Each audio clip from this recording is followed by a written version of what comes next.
We don't want to see your face at her graduation. My mother, Lorraine, snapped during a family Zoom call.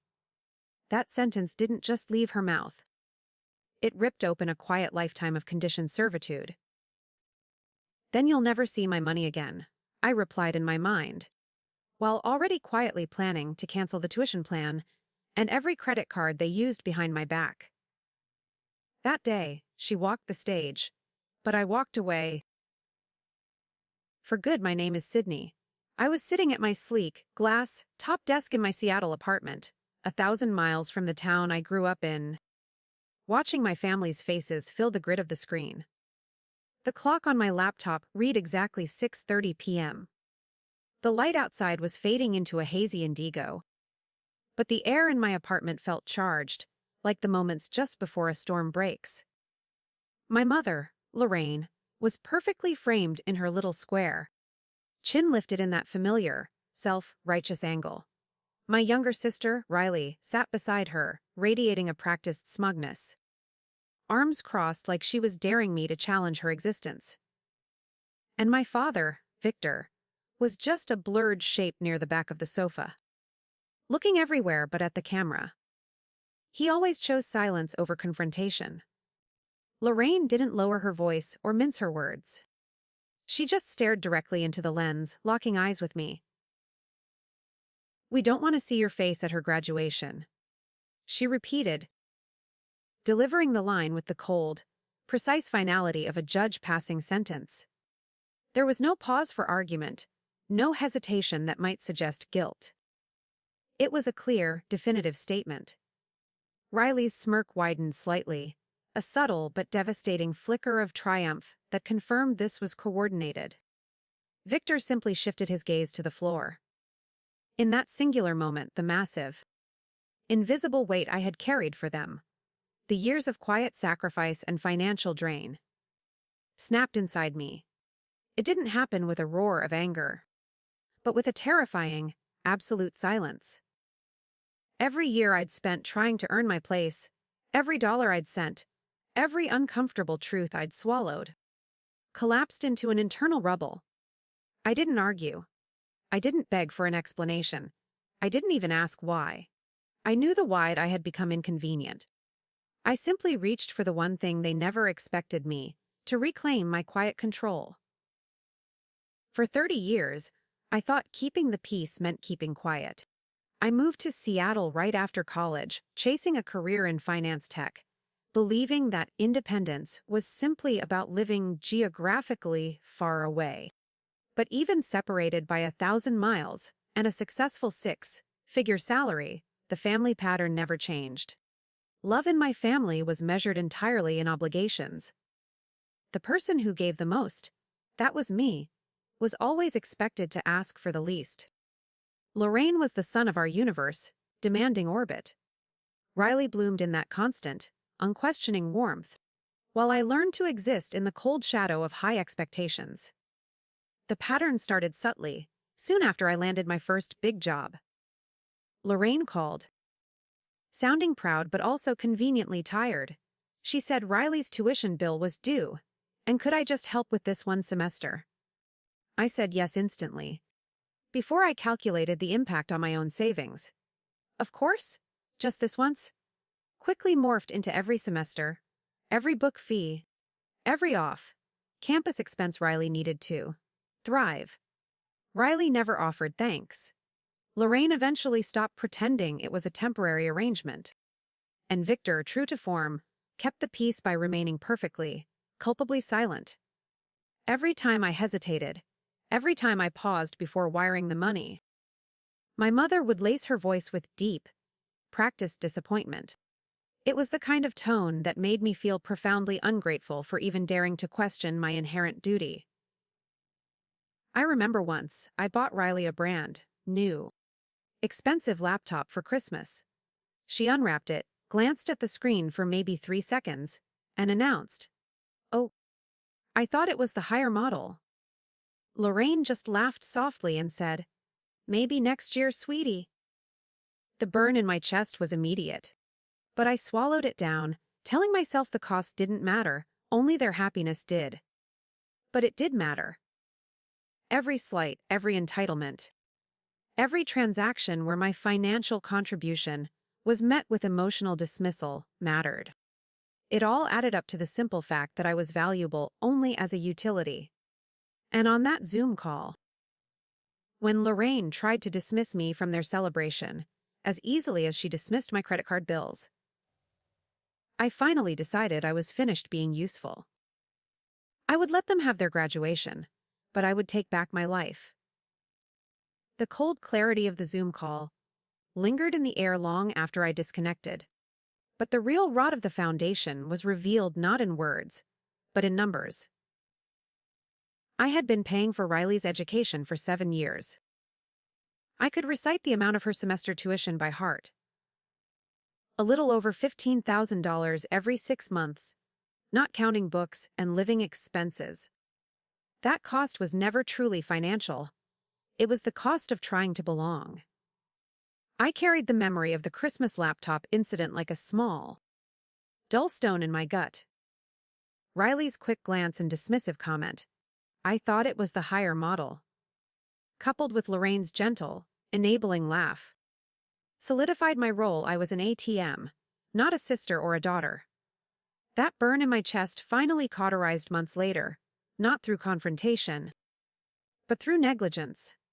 I was visiting home, a rare, exhausting weekend trip, and Lorraine had left her phone unlocked on the kitchen counter. A text message lit up the screen from my aunt. I didn't mean to read it, but my name was at the top, a magnet for my gaze. "She pays because she's gullible. Let her," my mother had replied. There was a single, chilling line underneath. Some people were born to support the family. I never confronted her about that text. I couldn't. The truth was too devastating to voice. So I simply carried the knowing like a bruise under my clothing, paying every bill, hoping that maybe, just maybe, if I stayed useful, the love would eventually become real. That toxic hope kept me sending money, even after my heart told me I was nothing more than a resource. So when the Zoom call happened, and Lorraine delivered her cruel mandate, the pain wasn't new. It was just finally loud enough to demand action. The days following that Zoom confrontation felt strange, unsettling, like the deep calm before a major weather event. Riley had been quieter than usual in the preceding week, which, as I knew from long experience, never meant peace. It always meant plotting. Lorraine had sent me a clipped, demanding string of messages asking if the next cycle of tuition payments had processed. She didn't say please. She never did. I tried to tell myself it was normal, that helping was what I had always done, but something deep in my chest felt tight. A nervous tremor I couldn't shake. That nervous tremor snapped into blinding clarity one Tuesday morning. I was reviewing my work expenses when my bank flagged unusual activity. A calm, automated voice on the phone explained that a credit card under my name, one I had entirely forgotten existed, a card I'd opened years ago, meant only for emergency groceries on those rare trips home, had been used for several large purchases. Designer shoes, a luxury bracelet, a weekend shopping spree totaling around $4,000. My stomach dropped, a sickening rush of cold dread. I hadn't touched that card in 3 years. I knew instantly who had.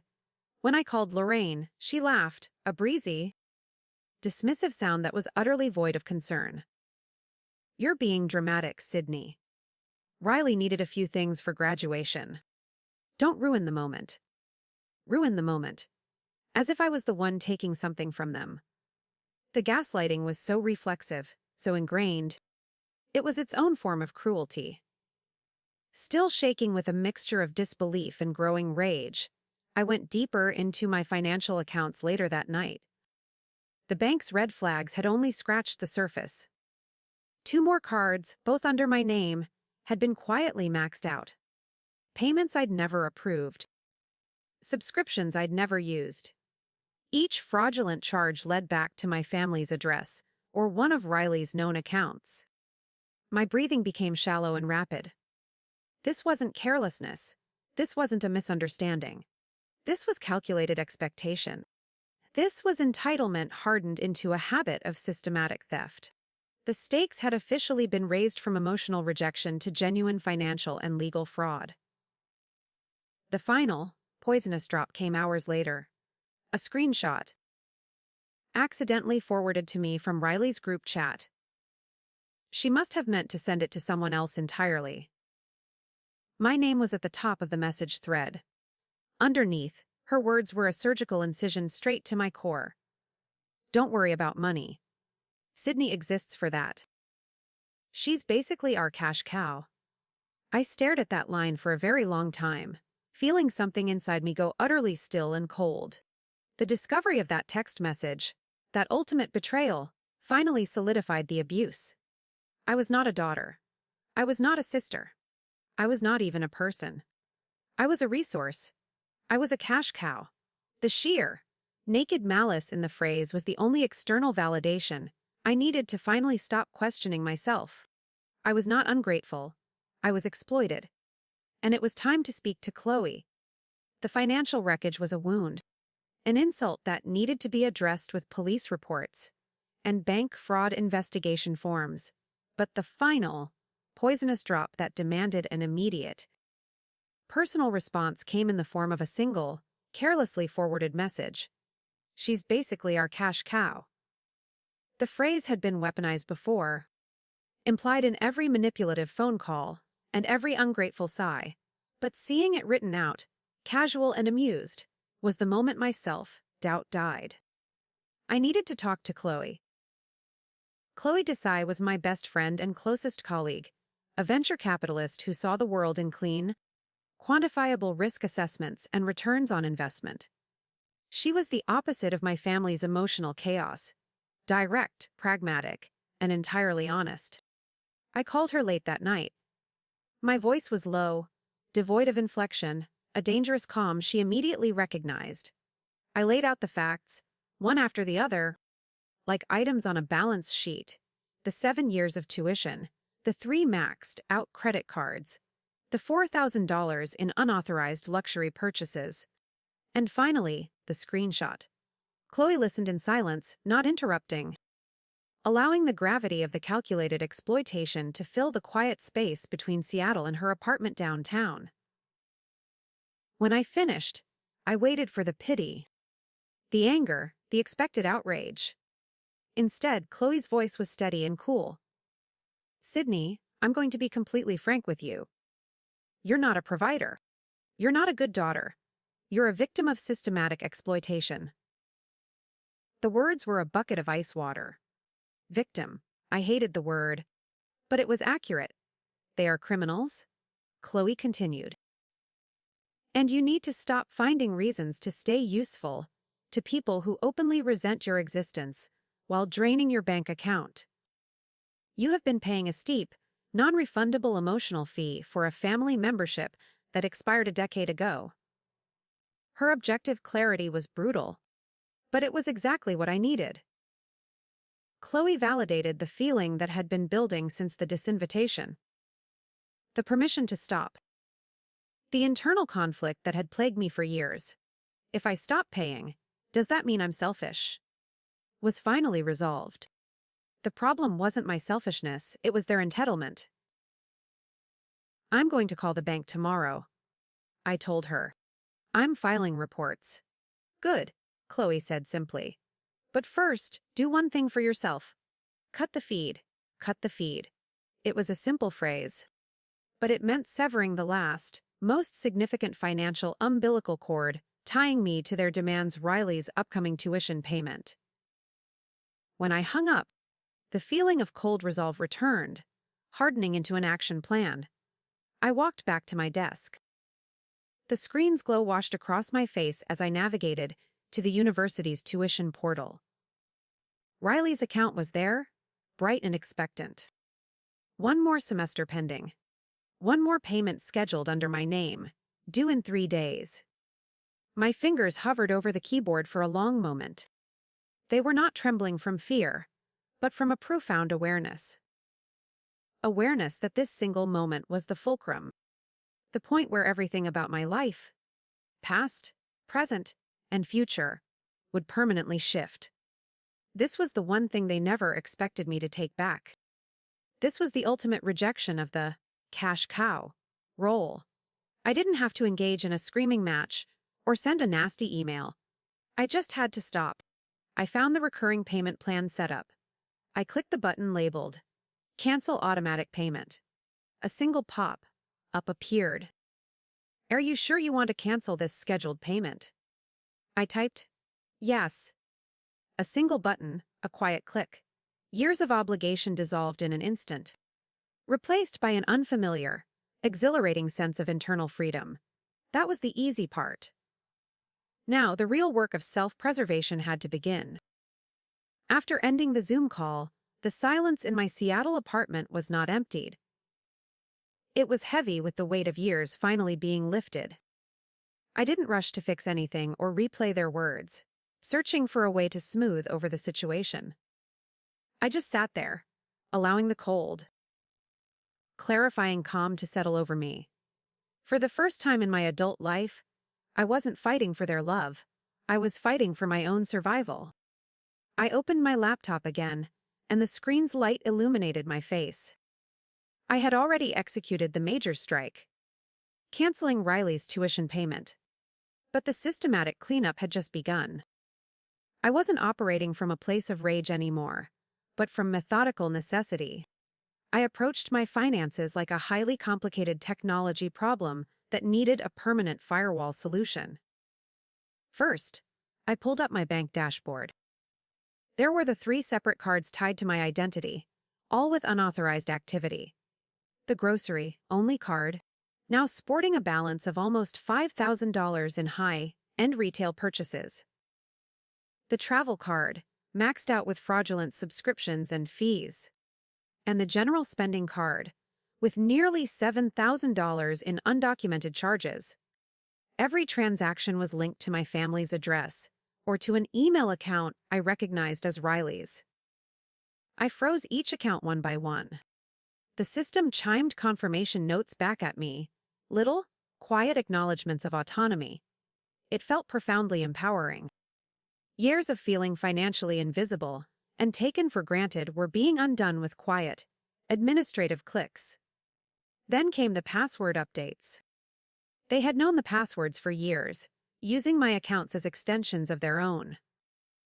I replaced them all, creating complex, randomized security protocols that even a professional hacker would struggle with, let alone my entitled sister. Next, I removed the connected devices. I logged into my home security dashboard and scanned the list of approved devices. There was Riley's phone, which she used to authorize payments and download apps on my dime. There was Lorraine's tablet, used to order pricey specialty groceries that I had been unknowingly paying for. I removed each one without hesitation, severing the digital tether they had relied on for so long. Then I moved to the shared subscription services. The list was staggering. Music streaming for the whole family, premium movie channels, a high-end grocery delivery service that went straight to their house, my mother's professional cloud storage subscription. I canceled every single one. The loss of $700 a month in automatic payments was a smaller amount than the tuition, but it was psychologically massive. I wasn't just removing major support. I was removing the daily conveniences they had come to view as necessities, provided by Sydney. The calm in my chest throughout this methodical process didn't feel like numbness. It felt like clarity. I was no longer seeing my actions as punishment, but as the establishment of a long overdue boundary. Once the financial perimeter was secured, I started organizing the evidence. I created a clean, encrypted folder on my desktop. I saved every transaction receipt that bore Riley's email address or my mother's shipping location. I compiled the bank statements showing the patterns of use. I downloaded the email chain from the university about the fraudulent account changes. This was not about weaponizing the truth for spite. It was about finally seeing the reality of the situation, laid out plainly. It wasn't support dressed as expectation. It was exploitation dressed as family. As I compiled the files, I scrolled through old audio notes I'd forgotten existed, recordings accidentally created during long-ago speakerphone calls. I found one from 6 months prior. Lorraine's voice, light and amused, floated into the quiet apartment. Riley's faint laughter echoed in the background. "She'll pay," Lorraine said, her voice dripping with confidence. "She always pays," Riley replied, the amusement clear. Then, the punchline I hadn't known existed until now, the truth that felt like a splinter rooting itself in my chest. "It's basically her purpose." I closed the file slowly, letting the awful words pulse through me. They didn't hurt me anymore. They simply reminded me that the version of family I had been clinging to, the version that would eventually see my worth, didn't exist.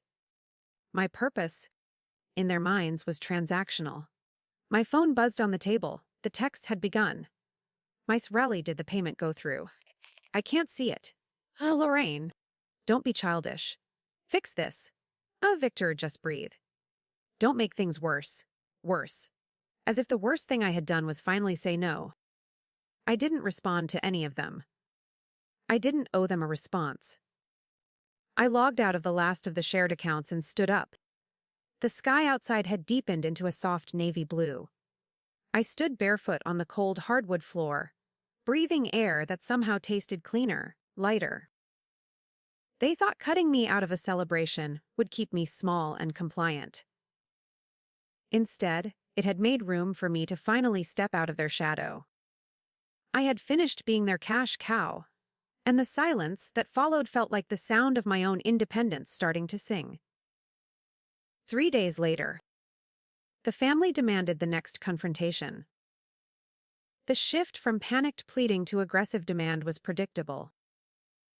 They hadn't heard from me since I left the previous Zoom call, and the tuition payment had not processed. They had tried everything they knew messaging me, calling my father's cell phone, and even attempting to change the passwords on my bank accounts, which now locked them out instantly. Losing control, for Lorraine, was an emergency. Her email subject line read "URGMT, family meeting required." It was the kind of urgency used by people who mistake inconvenience for danger. I clicked the Zoom link out of curiosity more than duty. A part of me wanted to see how far they'd push their entitlement, but a stronger part wanted to see how far I had truly come. I wanted to test the steel of my own newfound boundaries. When the screen loaded, they were already there, waiting.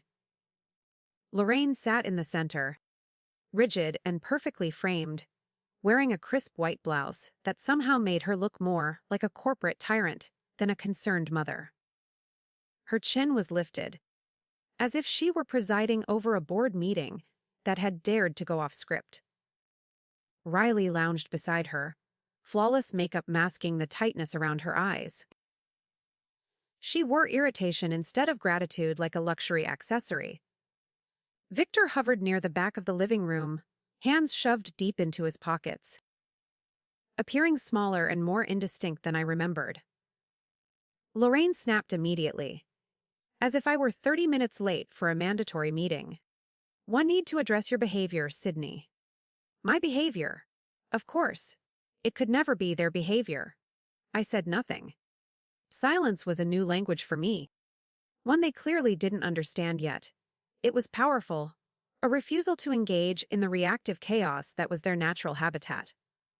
She continued, her voice clipped with manufactured authority. "Riley's graduation is in less than 2 weeks. They won't let her walk unless the outstanding balance is paid. You know this? You've always handled it. So fix it." Riley rolled her eyes, leaning into the camera with performative exasperation. "I don't get why you're making this a big deal. You're the one with the career. Just do what you always do." There was a brief, painful moment where I wondered if they truly didn't see the exploitation, the theft, the manipulation. Or maybe, I thought, they saw it all along and simply didn't care because it didn't affect them. That's when it clicked into place with horrifying clarity. The problem had never been their blindness. It had been my willingness to enable them. My voice came out low and steady, entirely devoid of the emotion they had been trying to provoke. I'm not paying. Lorraine's lips curved into instant disbelief, a physical reaction that showed the utter failure of my words to compute in her reality. Riley scoffed, a loud, theatrical sound. Don't be ridiculous. Sydney, you're angry, fine, but don't sabotage your sister out of spite. I'm not sabotaging her, I replied, my gaze fixed only on Lorraine. I let the words hang in the air, heavy and solid. I'm stepping out of a role I never agreed to play. Victor finally lifted his head, his face a landscape of anxiety. He took one step closer to the camera, a rare moment of intervention. Let's not escalate, Sydney. We can talk this through. I let out a soft breath, something that was almost a laugh. You never talk, I corrected him. You all tell. Riley, still unable to grasp the seriousness of the situation, scoffed loudly again. This is so dramatic. You act like we've done something to you. That was the trigger. I clicked a button on my screen, bringing up a separate window, the encrypted folder I'd compiled. Payments, bills, statements, organized into quiet, damning rows. What is this? Lorraine demanded, her voice betraying a flicker of true fear.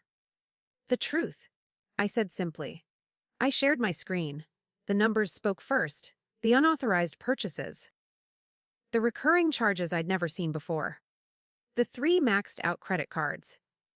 The charges linked directly to Riley's email. The shipping addresses matching the family home. The grocery, only card used for $4,000 worth of luxury items. Riley's mouth tightened. Lorraine's face remained stiff, but the panic in her eyes was unmistakable now. She was losing control, and she knew it. Victor stepped closer to the camera, his small effort to maintain peace already failing. Sydney, he whispered, you could have just talked to us. I tried, I said softly. For years. The time for talking was long past. Now it was time for evidence. The evidence folder was a brutal display of facts. A concrete denial of their manufactured reality, but the true emotional detonation came from the sound of their own voices. The screen before them displayed neat, damning financial records, and I watched the colors slowly drain from Lorraine's face as the truth became undeniable. She couldn't gaslight a spreadsheet. I clicked another file on the screen. The audio note began to play. Lorraine's voice, light and careless, echoed through all our speakers, including the ones in my silent apartment. She'll pay? Lorraine said. Then Riley's distinct, amused laughter followed. She always pays. And then the line that had finally allowed me to walk away. The one that rooted itself in me like a splinter until I pulled it out. It's basically her purpose. When the recording ended, the silence that fell was absolute. It was the kind of silence that doesn't just fill a room, but absorbs all light and sound. For the first time, Riley's performative confidence faltered. She looked genuinely stunned. Lorraine found her voice first, choosing deflection over defense, the final, desperate tactic of a manipulator caught red-handed.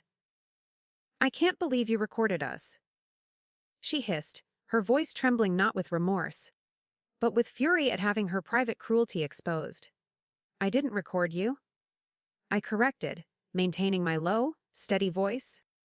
It was an automatic system feature from an old speaker call. But I listened. And now you have too. Riley crossed her arms tightly, trying to regain her posture, resorting to the tired playbook. You're blowing this out of proportion, Sydney. It was a joke. Proportion. I repeated, the word tasting bitter. You stole my identity. You used my credit. You impersonated me to reinstate the tuition plan after I canceled it. That last detail landed hard. The school emailed me about it. That was fraud. Riley. Her cheeks flushed a dark red. She had expected to be yelled at, perhaps to be shamed, but not to be faced with the cold, legal reality of her actions. That was a misunderstanding, she mumbled. It was fraud. I cut in, my calm voice making the accusation heavier than any scream could have. And I'm choosing not to press charges. For now. Lorraine's entire composure cracked. Her eyes flashed with pure, destructive rage. Charges against your own sister. What is wrong with you? Sydney, what is fundamentally wrong with you? What's wrong? I replied, matching her intense gaze. As that you raised her to believe she could do it. That she had the right to steal from me because my worth to this family was strictly financial. Victor, who had been leaning into the screen, spoke barely above a whisper, his voice heavy with defeat. Sydney, we didn't know it got this far. Yes, you did, I said, looking him straight in the virtual eye. You just didn't want to stop it. It was convenient. Lorraine slammed her hand down on the desk, the sound crackling through the microphone. Enough! You are not destroying this family because of a few misunderstandings and a joke you overheard. Riley deserves her moment. You owe it to us, Sydney. You owe it to us, too. This was the final hill of the confrontation, the one built on the foundation of my entire 30 years of existence. I leaned forward, my voice dropping to a decisive whisper. I don't owe you anything. The sentence hit them like a physical force. It was the complete, ultimate rejection of my life's assigned purpose.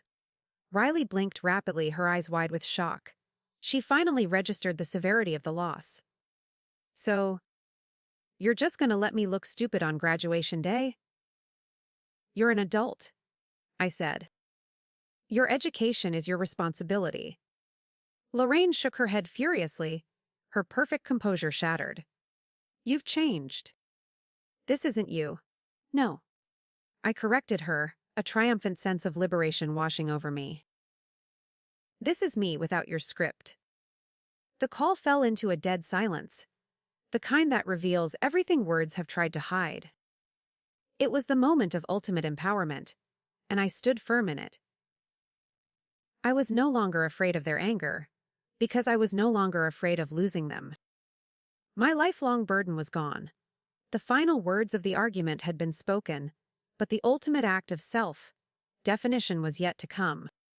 The silent vacuum following my declaration, "This is me without your script," lasted for what felt like an eternity, forcing everyone to inhabit the devastating truth of the situation.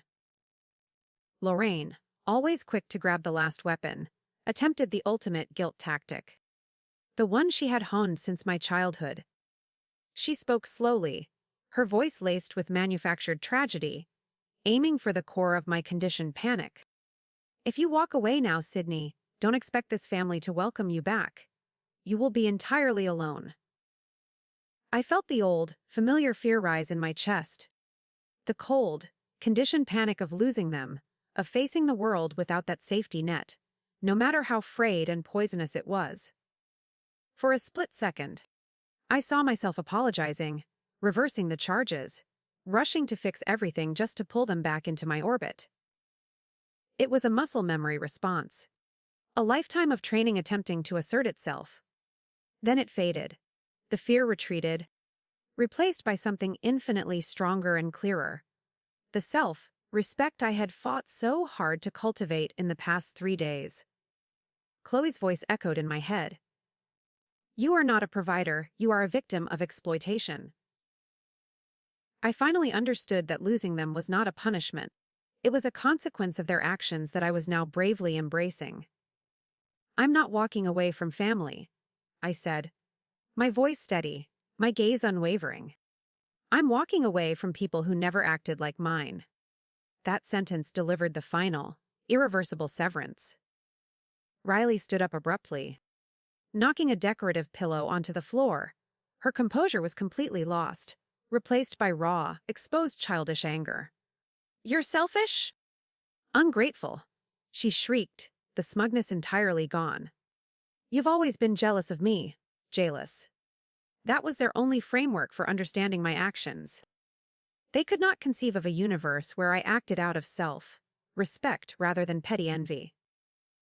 I looked at her, truly looked at the fragile, entitled person she was, and felt a profound sadness for her and the life she was about to face. Jealous of the person who weaponized my generosity, I countered quietly. Jealous of the person who committed fraud against me.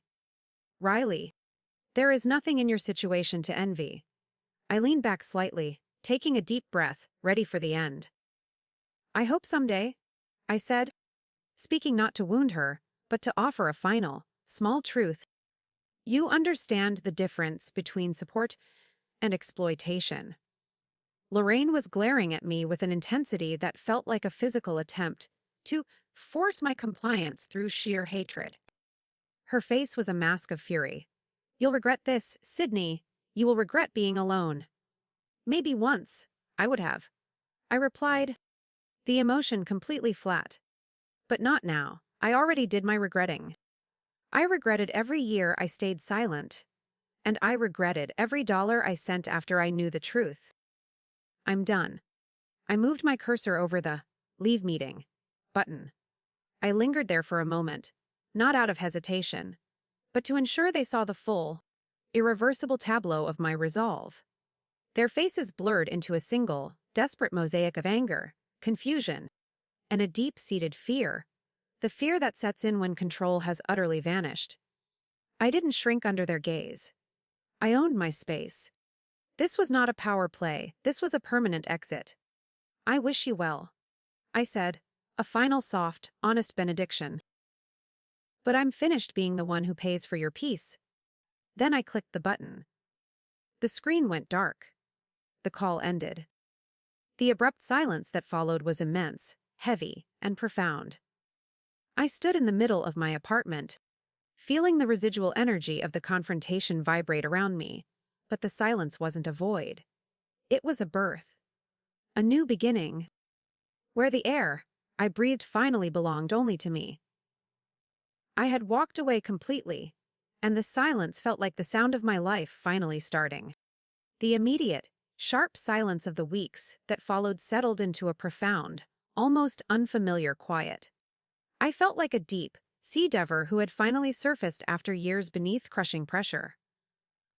There were no more demanding texts, no more guilt-laced messages, and no more frantic emails. The initial shock from the family had given way to an imposed silence that was, strangely, more peaceful than any forced interaction. I didn't feel the need to check my accounts constantly. The financial firewall I had erected felt strong, secure. The first real update came from the university, 3 days before the scheduled commencement. It was a polite, formal notice addressed to Riley's student account, which was still temporarily linked to my professional email, after I had handled the initial setup years ago. It confirmed that due to a combination of unresolved tuition payments and an attempted fraudulent reinstatement on the account, Riley would not be permitted to participate in the ceremony. They didn't mention my name or any of the legal ramifications I had threatened. But the implication was clear. Someone had finally told her no, and the world had held her accountable. I didn't celebrate the news. I didn't gloat or feel vindictive triumph. I just sat in my Seattle apartment, the afternoon sunlight slipping across the hardwood floor, and allowed the immense weight of 8 years of financial and emotional servitude to finally lift off my shoulders. The cost of their peace had been my sanity, and the cost of my peace was their disappointment. It was a price I was finally willing to pay. A few days later, Victor showed up. I was sitting at my kitchen island when I got the call from the lobby downstairs. He sounded hesitant, lost, like a man who wasn't sure he remembered how to ask for entry. When I opened my apartment door, he didn't try to hug me. He simply stood there in the doorway, hands empty, looking infinitely tired and smaller than I remembered. He was dressed in a shirt I'd never seen before, and he looked like a tourist in his own life. I felt a terrible pang of pity for him, a man lost without the controlling compass of his wife. "She's devastated," he said, his voice quiet, almost a confession. "Riley?" I asked. He nodded slowly. "Your mother. She's pretending everything's fine, but it's not. She hasn't stopped trying to find a way to pay the balance. But no one will give her a loan. We didn't realize, Sydney. We didn't realize how much we leaned on you." He was finally speaking the truth, but it was a truth without accountability. It was the truth of an addict admitting dependency, not admitting guilt. I didn't argue. I didn't soothe him, which was the most difficult thing for me to withhold. I simply stated the new terms of reality. "You leaned because I never stepped aside, Dad. I paid for the peace you prioritized over justice. That debt is settled now." He looked away, across my pristine, quiet apartment, the space that was entirely mine. "Are you coming back home?" I shook my head slowly, firmly. "Not unless the terms change. And I see real effort toward change from everyone, not just a scramble to pay a bill." He didn't try to change my mind. He didn't promise that Lorraine would apologize or that Riley would somehow miraculously transform. Maybe, for the first time, Victor understood that there was nothing left for him to say that could change my trajectory. He left with a quiet goodbye. "Sydney." That didn't feel like a final ending, just a definitive shift in the landscape of our lives. The silence he left behind felt like mine, not imposed, but chosen. I spent the next week talking with Chloe, not about fraud reports or finances, but about what came next. She didn't offer advice. She offered quiet support, validating my complex emotions of loss mixed with extreme relief. I realized then that I had spent my entire adult life trying to buy a sense of belonging I could have simply given myself. I used to believe that family meant endurance, that loving them meant letting myself be drained to keep them whole. But the day they told me I wasn't welcome, the day they confirmed I was merely a cash cow, I finally understood the fundamental, life-altering truth: love without respect is not love at all. It is merely a transaction. So I walked away quietly, fully, and for good. And in the massive, glorious space that separation created, I found something I had been missing my whole life: myself. My financial independence was now truly my own. My emotional energy was reserved only for those who earned it. My worth was intrinsic, no longer measured in dollars or obligations. The high price I paid for peace was entirely worth the cost. And my future was finally unscripted,